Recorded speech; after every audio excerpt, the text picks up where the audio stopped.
Welcome to South East Today. I'm Natalie Graham. And I'm Rob Smith. Tonight's top story. He won them promotion and kept them in the Premier League twice, but today Chris Hughton's been sacked by Brighton and Hove Albion after a poor end to the season.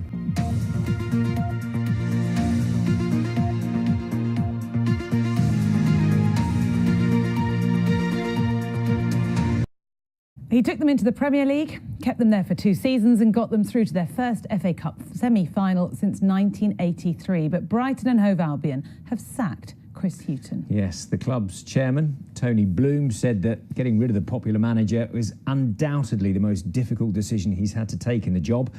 Hughton joined Brighton back in December of 2014 and they reached the Premier League for the first time ever in 2017. In total, he was in charge for 215 games and had a win rate of almost 41%. But this season, the Seagulls fell rather flat, winning just 3 of their last 23 games in the league. Well, Ian Palmer has spent the day at the Amex getting reaction.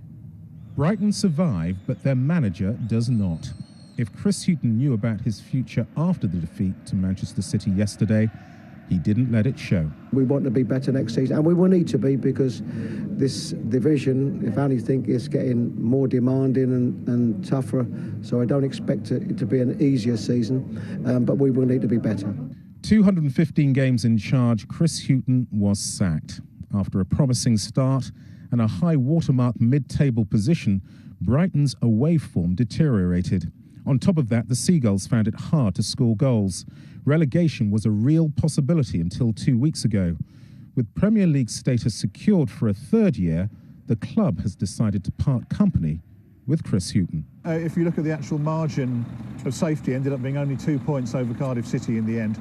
And, that all hinged on one result that was out of Brighton's hands, Crystal Palace winning at Cardiff.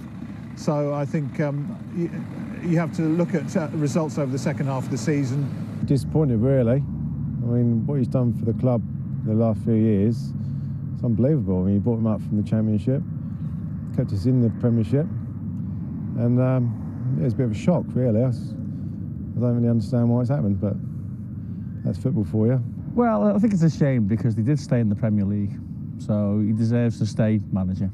Maybe it's time for a change.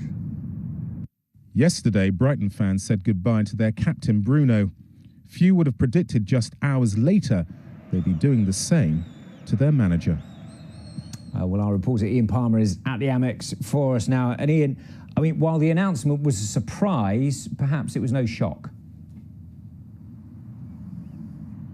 That's right, Rob. I mean, there has been a lot of disquiet amongst some fans for quite some time, particularly on social media, a lot saying that Chris Hughton's tactics were negative, they were defensive, and frankly, some had become rather tired of watching that style of football.